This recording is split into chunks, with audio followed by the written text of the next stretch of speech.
రాజధాని అంటారా మన ఇండియాలోనే నాకు తెలిసినంత వరకు బిగ్గెస్ట్ ఫ్రాడ్ అవుతుందని చెప్పి నేను అనుకుంటున్నాను. రియల్ ఎస్టేట్ వ్యాపారం అవుతుందని నేను అనుకుంటున్నాను. ఎందుకంటే 22,000 ఎకరాలు ఆల్రెడీ గవర్నమెంట్ ల్యాండ్ ఉంది అక్కడ. మళ్ళీ 33,000 ఎకరాలు రైతుల దగ్గర నుండి తీసుకున్నారు. మళ్ళీ వీళ్ళు అనేది ఏంటి, మనకి సింగపూర్ రాజధాని చేస్తానని. అది ఉందేమో మనకి 5,000 ఎకరాల్లో. ఇప్పుడు మనకి తీరా చూస్తే మన 1,547 ఎకరాలు ఏమో రాజధానికి కేటాయించారు. మిగతా అంతా ఏంటి, రియల్ ఎస్టేట్ చేయడానికి కాకపోతే ఏమీ లేదు అక్కడ. ఇప్పుడు నిన్న మనం జియో చూస్తే సబ్జెక్టు కరెక్షన్ ఎన్ని వేల ఎకరాలో తెలియదు కానీ జంగిలీ క్లియరెన్స్కి 36 కోట్ల రూపాయల టెండర్కి రిలీజ్ చేశారు. ఇప్పుడు ఏదన్నా ఒక ప్రాజెక్ట్కి టెండర్ ఇస్తే అది కట్టేటప్పుడు అతనే జంగిలీ క్లియరెన్స్ చేసుకుంటాడు. దానికి సపరేట్గా 36 కోట్లు కేటాయించి జంగిలీ క్లియరెన్స్ చేసుకోవాల్సిన అంత అవసరం లేదు. ఇది స్పామ్ అనాలో లేక స్కామ్ అనాలో ఇక ఆయనే చూడాలి. ఇక అట్లనే వచ్చి రాగానే మన గంటా శ్రీనివాసరావు గారు వైజాగ్లో ప్యాలెస్, జగన్ ప్యాలెస్ అని చెప్పారు. ఒక గవర్నమెంట్ ఒక 500 కోట్లు పెట్టి ఒక గవర్నమెంట్ బిల్డింగ్ జగన్మోహన్ రెడ్డి గారు కట్టినప్పుడు అంత డబ్బు వృధా అని మీరు అంటున్నప్పుడు అమరావతిలో స్క్రాప్ నుంచి కట్టాల్సిన అవసరం ఏముంది?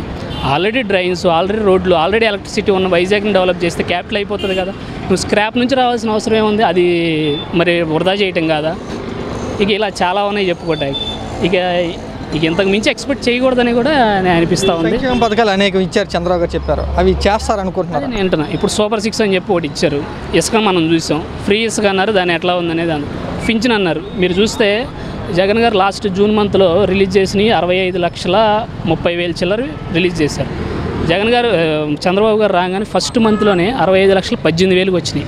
అక్కడే ఒక 12,000 కట్ అయిపోయినాయి. అంటే కారణాలు ఏదైనా ఉండొచ్చు, వాళ్ళు చనిపోయి ఉండొచ్చు, ఏదైనా అయి ఉండొచ్చు. నెక్స్ట్ మంత్ ఎన్ని పింఛన్లు వస్తాయి, ఎన్ని తీసేస్తారు అనేది దాని మీద డిపెండ్ అయి ఉంటుంది. ఇలానే మనకి 3,000 1000 రూపాయలు పెంచామని చెప్పి గత 3 నెలలు కలిపేసి మొత్తం 7,000 ఇచ్చామని చెప్పి చెప్తా ఉన్నారు. కానీ ఈ 65,30,000 మందికి కూడా ఈ 60 నెలల పాటు ఇచ్చిన రోజున వాళ్ళు ప్రోగ్రామ్ చేసుకుంటే చెప్పుకోవడానికి బాగుంటుంది. ఇంకా సూపర్ 6లో ఉన్నాయి, మనకేమున్నాయి? ఇంకేదైనా టాపిక్ అడగండి. సూపర్ 6 అమ్మకు వందనం ఒకటి ఉంది, అన్న క్యాంటీన్లు పెడతాం తొందరలోనే చెప్తున్నారు. అన్న క్యాంటీన్లు అనేది ఇప్పుడు మీరు ఒక విషయం చెప్తే, అన్న క్యాంటీన్లు పేదవాడికి భోజనం పెడతాం కరెక్టే, దానిలో ఎవరు కూడా అబ్జెక్షన్ చెప్పరు. కాకపోతే ఏంటంటే అక్కడ నువ్వు ఎంతమందికి పెడుతున్నావు, బిల్లు ఎంతమంది పెడుతున్నావు అనేది అదొక స్కామ్. ఎవరు ఈ టెండర్లు అందరూ వేసే వాళ్ళు ఎవరు? టీడీపీ వాళ్ళే వేస్తారు. అలా ఇప్పుడు తల్లికి వందనం అన్నారు. రామానాయుడు గారు, నిమ్మల రామానాయుడు గారు ప్రతి ఇంటికి వెళ్ళి మనం చూసాం, ఒక వీడియో చాలా వైరల్ అయింది. ఒక ఇంట్లో ఒక 6 ఉంటే నీకు 15,000, నీకు 15,000, నీకు 15,000 అన్నాడు. ఈరోజు మనం జీవో చూస్తే ఈచ్ మదర్ 15,000 అనే జీవో ఇచ్చారు. అంటే ఏంటి, ఇప్పుడు 2-3 ఉన్న తల్లులందరూ ఏంటి, ఇప్పుడు జగన్ గారు ఎంత సంక్షేమం ఇచ్చినా సరే ₹1 ఎక్కువ ఇస్తారనే దాంట్లోనే పేదలు ఎప్పుడు కూడా ఉంటారు కాబట్టి ఈయనకు ఓటేశారు నమ్మి. నువ్వు అంత మోసం చేయగలిగితే, మొన్న కూడా ఆయన ఇండైరెక్ట్గా ఇంకా ఖజానాలో డబ్బులు లేవు, చేసే పరిస్థితి లేదు అన్నారు. ఆయనకి తెలుసు కదా జగన్ గారు అంత సంక్షేమం కరోనాలో టైంలో కూడా చేస్తున్నప్పుడు కూడా ఇంత బ్యాడ్ పబ్లిసిటీ ఇస్తూ కూడా ఖజానాలో డబ్బులు లేవని నీకు తెలుసు. మరి ఏ రకంగా ఇన్ని సంక్షేమ పథకాలు ఇచ్చారు?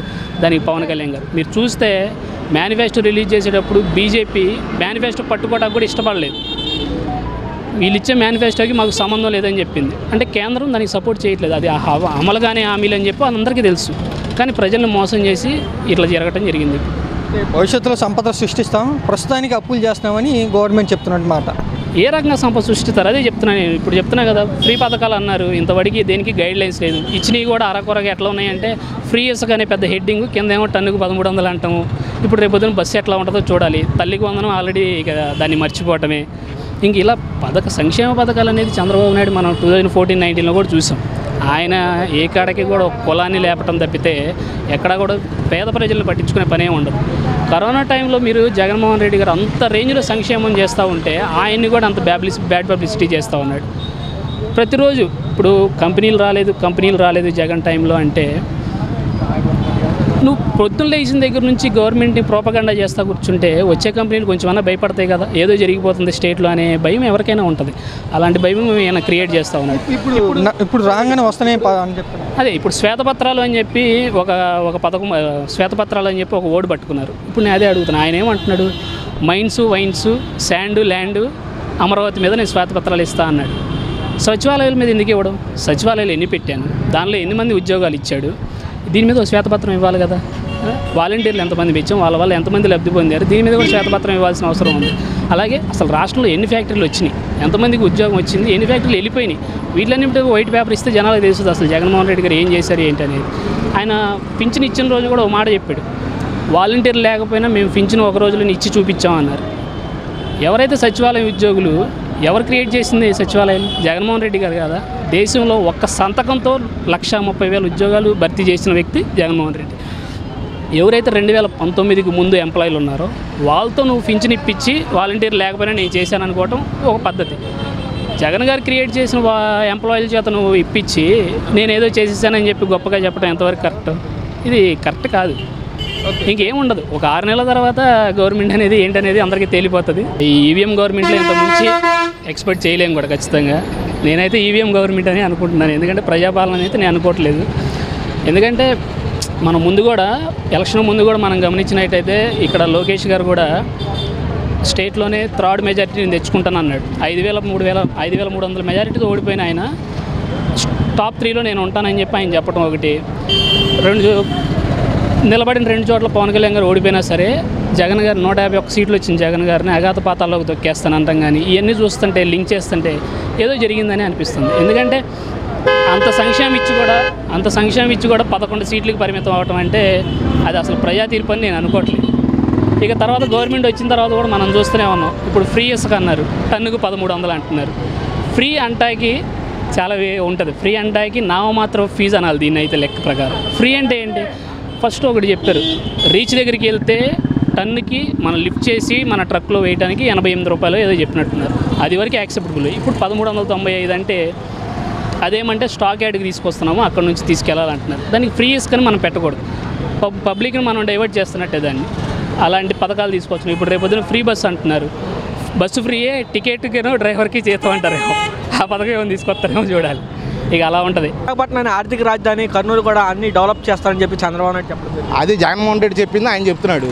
ఆయన ఏంటంటే రాజధాని అన్నాడు, ఈయన డెవలప్ చేస్తా అన్నాడు అంతే. ఆయన రాజధాని పేరుతో డెవలప్ చేస్తా అన్నాడు. ఈయన ఏంటంటే ఆర్థిక అభివృద్ధికి ఇలా చేస్తానని ఈయన చెప్తున్నాడు అంతే. ఇప్పుడు కర్నూలులో బెంచ్ పెడతా అన్నాడు, ఆయన హైకోర్టు పెడతా అన్నాడు. బెంచ్ అన్నా హైకోర్టు అయినా ఏదైనా ఒకటే కదా అక్కడ. ఇక్కడ ఆర్థిక రాజధాని అన్నాడు.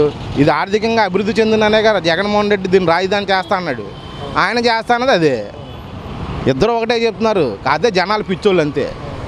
అంటే ఇప్పుడు మీరు చూస్తున్నారు కదా, చంద్రబాబు నాయుడు ఉంటే కంపెనీలు వస్తాయి, ఇప్పుడు 20 లక్షల ఉద్యోగాలు కూడా రాబోతున్నాయి అని చెప్పి చెప్పడం జరుగుతుంది. అదంతా మరి దైవాధీనం. ఆల్రెడీ జగన్మోహన్ రెడ్డి ఒక 60-70 కంపెనీలు తీసుకొచ్చాడు. రేపటి రోజున మరి వీళ్ళు ఎన్ని చేస్తారో తెలియదు. జగన్మోహన్ రెడ్డి తెచ్చిన ఆయన చూపించుకోలేకపోయాడు, వీళ్ళు ఏం చేస్తారో తెలియదు. అది అంటే సర్వేంగా అమరావతి పనులు కూడా కొనసాగుతున్నాయి. సాగితే మంచిదేగా. మా కృష్ణా గుంటూరు ఈ జిల్లా వాళ్ళకి ఆనందమే. మా భూములు రేట్లు పెడితే మా పిల్లల భవిష్యత్తు బాగుంటుంది, అందరూ బాగుంటారు. అది ఎలా ఉంటుంది అంటారు రాబోయే రోజుల్లో? ఇప్పుడు మీరు చూస్తున్నారు, మీరు చెప్పిన విధంగానే ఇప్పుడు జనసేనకి ఇప్పుడు కొంతమంది మంత్రి పదవులు ఇచ్చారు. అవును, వాళ్ళు ఎప్పటి నుంచో పోరాడుతున్నారు కదా, 2009 నుంచి పోరాడుతున్నారు. ఆయన రావడం మంచిదే. ఒకసారి వాళ్ళని కూడా జనాలు చూస్తే వాళ్ళ నాయకుడు విధానాలు, పవన్ కళ్యాణ్ గారి వ్యవహార శైలి, ఆయన పరిపాలన విధానం ఎలా ఉంటుంది, ఆయన మాట తీరు ఎలా ఉంటాయి అనేది కూడా ఈ 5 ఏళ్ళలో ప్రజలు చూస్తే రేపటి రోజున దైవాధీనం అంతా వాళ్ళు బాగా చేస్తే రేపు ప్రజలు కూడా వాళ్ళని 5 ఏళ్ళ తర్వాత మళ్ళీ దీవించవచ్చు.